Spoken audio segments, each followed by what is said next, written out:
नमो नमः। अष्टमी कक्षा में आपका स्वागत है। आज हम देखते हैं पहला पाठ सुभाषितानि। यहाँ कई सुभाषित दिए हुए हैं।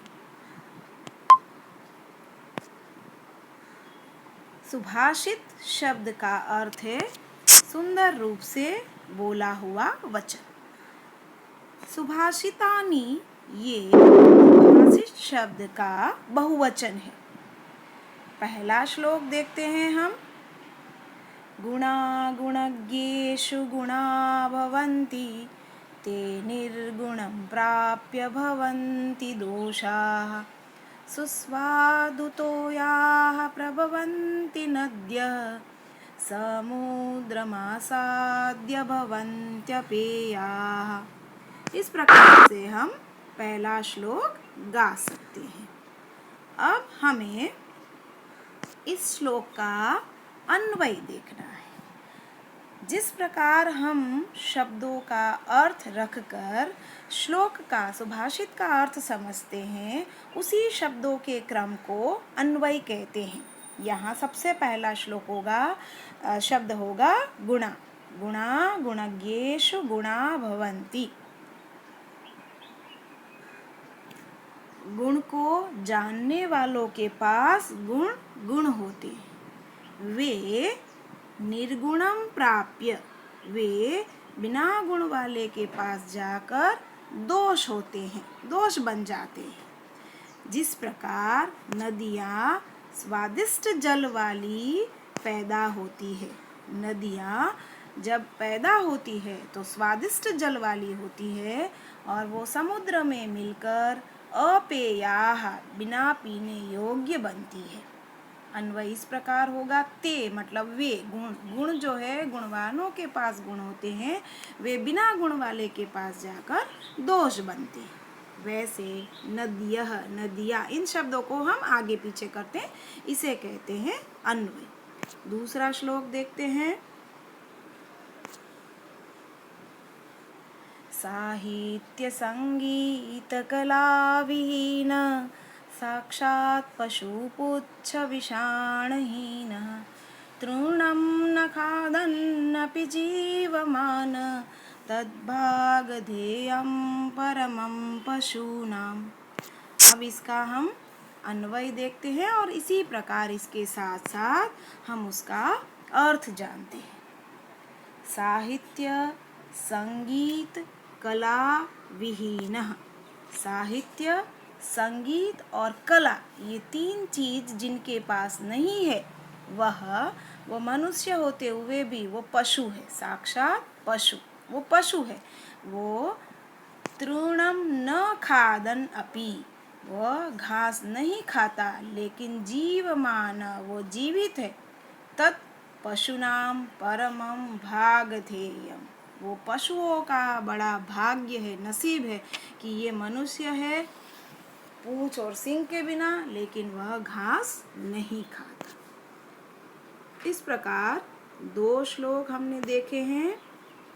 अब हम देखते हैं तीसरा श्लोक। लुब्धस्य नश्यति यशः पिशूनस्य मैत्री नष्टक्रियस्य कुलम् अर्थपरस्य धर्मः विद्याफलं व्यसनीनः कृपणस्य सौख्यं राज्यं प्रमत्तसचिवः नराधिपस्य।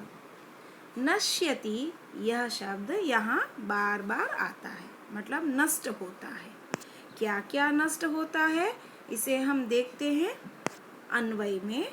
बार बार नश्यति शब्द का प्रयोग करके हम से इसका अन्वय होता है। लुब्धस्य यशः नश्यति, लोभी मनुष्य, लालची मनुष्य जो है, उसका यश नष्ट होता है। पिशून, चुगलखोर की मित्रता नष्ट होती है। नष्ट क्रियस्य, जिसके कर्म नष्ट हो गए, जो कोई क्रिया नहीं करते, ऐसे मनुष्यों का कुल जो है उसका नाश हो जाता है।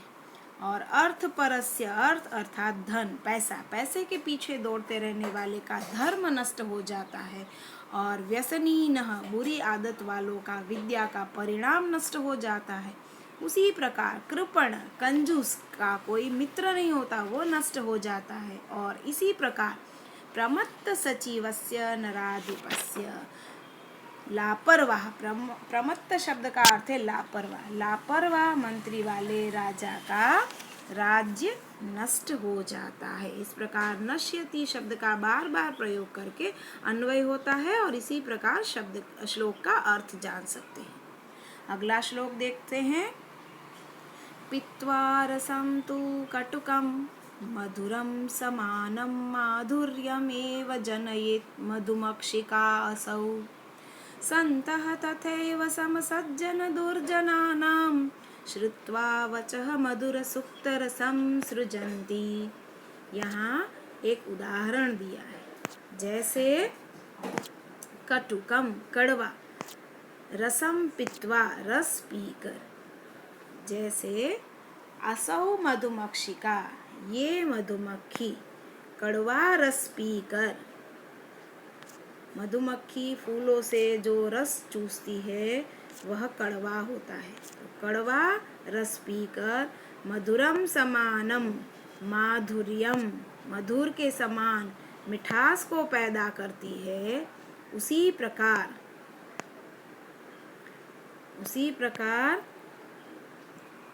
जैसे ये दुर्जन मनुष्य जो है वो अपनी बुराई करते हैं, लेकिन सज्जन मनुष्य अपनी वाणी में से मीठे शहद रूपी वचनों को ही पैदा करते हैं।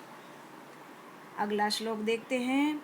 विहाय पौरुषम यो हि दैवम एव अवलंबते प्रासाद सिंहवत्तस्य मूर्धनि तिष्ठति वायसाः।